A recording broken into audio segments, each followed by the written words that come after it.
যে পুরুষ একবার নিজের পরিবারের জন্য ঘর ছাড়ার সিদ্ধান্ত নেয়, সে কি আর কখনো সে ঘরে ফিরতে পারে?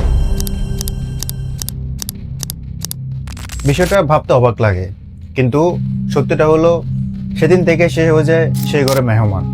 একজন ঘর ছাড়া পুরুষ চাইলেও আর কখনো ফিরতে পারে না সেই নিজের আপন ঘরে। আর এ নিয়ে আজকে আমাদের video, the man who never truly Returns home. মানুষ ভাবে প্রবাসী মানেই বিদেশে থাকা মানুষ, কিন্তু সত্যটা হলো যে ছেলে নিজের গ্রাম ছেড়ে শহরে গেছে রোজগারের জন্য, সেও কিন্তু একটা প্রবাসী। শুধু তফাৎটা হলো সে দেশের ভিতরেই। যে বাবা সন্তানদের মুখে হাসি রাখার জন্য ঘর ছাড়ে, যে ভাই নিজের পড়াশোনার স্বপ্ন ছেড়ে কাজে নামে, তারা সবাই ঘর ছাড়া মানুষ। তাদের গল্প কেউ লেখে না, তাদের কষ্ট কেউ বোঝে না, কারণ তারা কাঁদতে জানে না, শুধু সহ্য করতে জানে।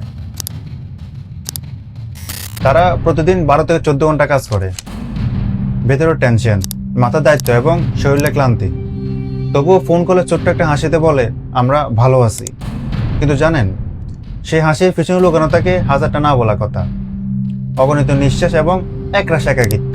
যখন কয়েকদিনের ছুটিতে ঘরে ফিরে বাবা মা ভাই বোন সবাই খুশি, কিন্তু তার নিজের মনে হয় সব চেনা জায়গাগুলো এখন অচেনা। নিজের ঘরে সে এখন কয়েকদিনের একটা অতিথি। মানুষ ভাবে টাকা রোজগার করা মানে জীবন ঠিক, কিন্তু সত্যটা হলো যারা ঘর ছাড়ে তারা টাকায় না, শুধু দায়িত্ব নিয়ে বেঁচে থাকে। অনেকেই মারা যায় হার্ট অ্যাটাকে, আবার কেউ বেঁচে থাকে নিঃশব্দ লড়াই, আর বাকিরা ধীরে ধীরে বদলে যায়, ভিতর থেকে খুবই একা হয়ে যায়। তবুও তারা থামে না, কারণ তারা থেমে গেলে যে পরিবারটাই থেমে যাবে। বাবা মায়ের চিকিৎসা, ভাই বোনের পড়াশোনার খরচ, থেমে যাবে সব। যে একবার পরিবারের জন্য ঘর ছাড়ে, সে আর কখনোই ফিরে আসে না।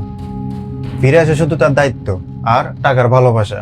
মানুষ চিনে শুধু তার টাকা, কিন্তু কেউ দেখে না সে টাকার পিছনে ঘাম, কষ্ট আর নিঃশব্দ সংগ্রাম। হ্যাঁ, এটাই হলো একটা পুরুষের জীবন।